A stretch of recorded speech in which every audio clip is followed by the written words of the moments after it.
发生在明朝天启年间的大爆炸，造成了2万多人的死伤，其威力之大和范围之广，甚至和轰炸小日本的原子弹相当。而不同阶段的史料记载更是让整个事件扑朔迷离。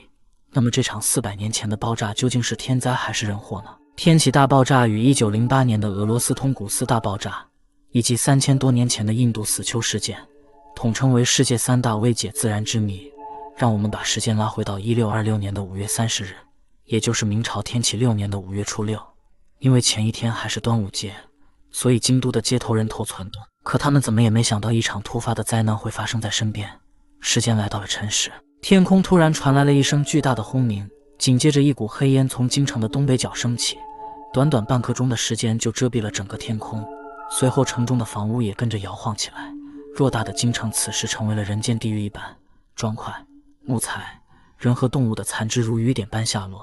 城内以王工厂为圆心，有超过12平方公里的土地被夷为平地。以上内容可不是莫言瞎编的，而是2本非常权威的古籍中都有记载，更是有天启大爆炸的经历者，时任司礼太监的刘若愚所撰写的《卓中志》，还有《天变底钞》内也有写道，其中的描述是这样的：长安界一带，时从空飞坠落人头，或眉毛或鼻，或连一额头，纷纷而下。大木飞至密云，师驸马街有5000斤，大师世子飞出城门外。这句话的意思便是，天上掉落了人体的残肢，很大的木头飞到了几十公里外的密云区，驸马街上的石狮子被炸到了城外。但更怪异的还在后面，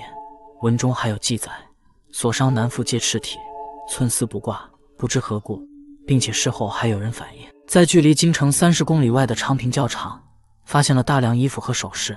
可想而知天启大爆炸的威力有多猛。那么此时身在紫禁城的明熹宗怎么样了？天变底钞上说，天启大爆炸的时候，明熹宗正在吃饭，突然觉得地动天摇，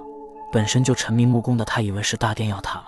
随后起身飞奔了出去。但过程中襁褓里面的皇子朱慈炯却因受到了惊吓去世了。那么问题就来了，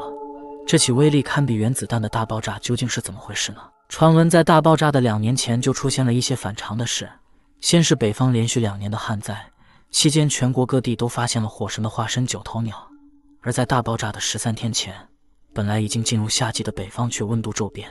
种种奇怪的异象都被人们认为是大爆炸前的预兆。但这些也只是一些民间传闻。400多年来，始终有学者研究此事件，基本上得出了3条比较靠谱的说法，分别是地震说、陨石说以及火药爆炸说。下面咱们先来说一下这个地震说。根据史料记载，北京城光是在明代就发生过数百次地震，